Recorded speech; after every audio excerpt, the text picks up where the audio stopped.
सारे लोगों को मेरा सत श्री अकाल और नमस्ते। मैं डॉक्टर दीपक भट्ट हूँ।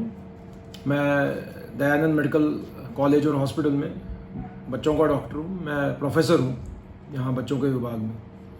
आज मैं सारे लोगों के साथ एक नई बीमारी तो नहीं है, लेकिन लोग इसके बारे में आजकल ज़्यादा चर्चाएं करने लग गए हैं। हैंड फुट माउथ डिजीज़ करके एक वायरल बीमारी फैली हुई है।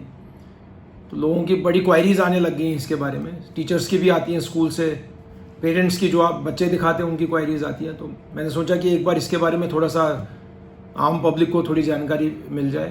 पहला तो ये कोई नई बीमारी नहीं है जो कि इसी बार आई है। जैसे कि कोरोना का हमको पता है 2-3 साल पहले पहली बार ही दुनिया को पता चला कोरोना के बारे में। ये बीमारी तो इसका पहला केस 1956 में न्यूजीलैंड में पाया गया था। तब से हर साल आती है। अब जब से एक कोरोना के केसेस बढ़ने लग गए हैं, तब से लोगों के बीच में कई बीमारियों के बारे में जागरूकता बढ़ गई है। तो उनको वो हर चीज़ के बारे में पूछताछ करते हैं। अच्छी चीज़ है, लोगों को पता होना चाहिए कि इस बीमारी के बारे में कितना हमने ध्यान रखना है और क्या क्या करना है। ये बीमारी ज़्यादातर इसी टाइम पे आती है, मतलब समर्स के एंड में, और ये जो बरसात का सीज़न होता है उस टाइम पे आती है। तो ये बीमारी कैसी है? आम वायरल बीमारी जैसी पहले आती है। वायरल बीमारी का मतलब हो गया जैसे थोड़ा गला खराब हो गया, हल्का खांसी जुकाम हो गया, हल्का बुखार हो गया, किसी काम में दिल नहीं लगता है, थोड़ी सुस्ती आती है, जो हर वायरल बीमारी में होता है। उसके बाद अचानक से इसमें थोड़े दाने से निकलने लग जाते हैं, हाथों पे, पैरों पे और मुंह के अंदर और बाहर निकलते हैं। बाकी लातों पे भी निकल सकते हैं दाने। कई बार उस दानों में पानी भरा दाना होता है, जो कि पानी फट जाता है, फिर पीछे ब्लिस्टर रह जाता है। इसी वजह से इसका नाम हैंड फुट माउथ डिजीज है, क्योंकि ये हाथों पे, पैरों पे और मुंह के अंदर या बाहर ये दाने निकलते हैं। ये बीमारी का खुद ही 7 से 10 दिन में ये बीमारी ठीक हो जाती है। जैसे अन्य वायरल बीमारियां होती हैं, इसी तरह इसका भी कोई पक्का ट्रीटमेंट नहीं है कि ये दवाई देंगे तो इससे जल्दी ये ठीक हो जाएगा। 7 से 10 दिन में ज़्यादातर बच्चों में ये बीमारी अपना कोई असर नहीं छोड़ती है, वो ठीक हो जाती है। हाँ, कुछ रेयर केसेस में इसकी कॉम्प्लिकेशन हो सकती है, जिसका दिमाग पे असर हो सकता है, गुर्दों पे असर हो सकता है, पर वो केसेस बहुत ही कम है। इसीलिए इससे ये एक और चीज़ बताना चाहता हूँ मैं सबको कि इस बीमारी के बारे में बहुत ज़्यादा टेंशन लेने की ज़रूरत नहीं। हाँ, जब भी आपको इस बीमारी के लक्षण के बारे में जो कि बताया मैंने, वो दाने हाथ पैर में निकलना शुरू हो जाए, तो आप अपने जो आपके बच्चों के डॉक्टर हैं उनको ज़रूर जाके मिलिए और इसके बारे में उनसे और जानकारी लीजिए कि वही बीमारी है जो आप सोच के आए थे। वो आपके जो बच्चों के डॉक्टर हो आप इसके बारे में पूरा बता देंगे। अच्छा, ये बीमारी का क्योंकि अलग से कोई इसका इलाज नहीं है कि कोई एक दवाई है जो इसके अगेंस्ट काम करती है, तो इसका प्रिवेंशन ही एक सबसे बड़ा तरीका है इसको फैलने से रोकने का।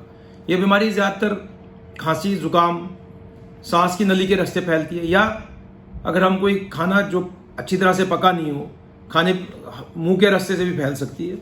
तो इसके लिए हमको प्रिवेंटिव मेजर्स सबसे आसान जो करना है, बाहर अपना हाथ अच्छी तरह साबुन से धोना है और गंदे हाथों से कोई खाना नहीं खाना है। हाँ, जो इसमें वो दाने निकल जाते हैं, जब पानी वाले दाने होते हैं, उसमें जो पानी निकलता है वो भी फैला सकता है दूसरे को। तो अगर ऐसा कोई पेशेंट हो जिसको ये दाने निकले हों, तो उसके साथ बिल्कुल नज़दीकी न रहे, टच नहीं करना उसको। क्योंकि ये बीमारी खांसी और छींकों से भी फैल सकती है। तो कोशिश करनी है, अगर कोई बच्चा उस टाइम पे ठीक नहीं हो तो उन दिनों में स्कूल जाना अवॉइड करें, क्योंकि स्कूल में तो एक साथ ही सारे बच्चे बैठ जाते हैं और बच्चों को ज़्यादातर पता नहीं होता कि हमने दूसरे बच्चों से थोड़ा पास नहीं रहना है, दूर रहना है।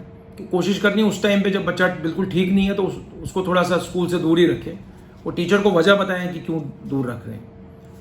तो एंड में मैं यही आपको कहना चाहता हूँ, इस बीमारी की वजह से कोई पैनिक करने की ज़रूरत नहीं है। नाम से लगता है कि हैंड फुट माउथ डिजीज़ कोई चीज़ आ गई है, ये नई नहीं है। ये हर साल केसेस आते हैं, कई बार कुछ केसेस लगातार आ जाते हैं या पब्लिक को पता चल जाता है, तो फिर ज़्यादा ही चर्चा होती है इसके बारे में।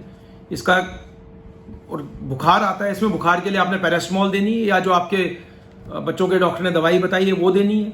और इस पर लगाने के लिए कोई लैक्टोकैलामिन लोशन आता है, जो इसको थोड़े जहाँ पे दाने निकलते हैं ठंडक पहुँचाता है। हाँ, कई बार इन दानों में खारिश होती है, तो आपके डॉक्टर, आपको जो बच्चों के डॉक्टर हैं, वो आपको एंटी एलर्जिक दवाई कोई बताएंगे, सिंपल सी दवाई बताएंगे, वो देना है इसमें। 7 से 10 दिन में खुद ठीक हो जाता है। और उस दौरान आपको ध्यान ये रखना है कि किसी और को ये ना फैले। तो ऐसे बच्चे को दूसरे वाले बच्चों से खेलना उस टाइम पे थोड़ा सा अगर बंद कर सके, घर के पढ़ाई तो जितनी मर्जी घर में बैठ के कर सकता है, पर दूसरे आम बच्चों के साथ उस टाइम पे ना मिक्स हो तो ज़्यादा अच्छी बात है। तो घबराने की कोई ज़रूरत नहीं है, ये अपने आप ही अपना टाइम लेती है और ठीक हो जाती है।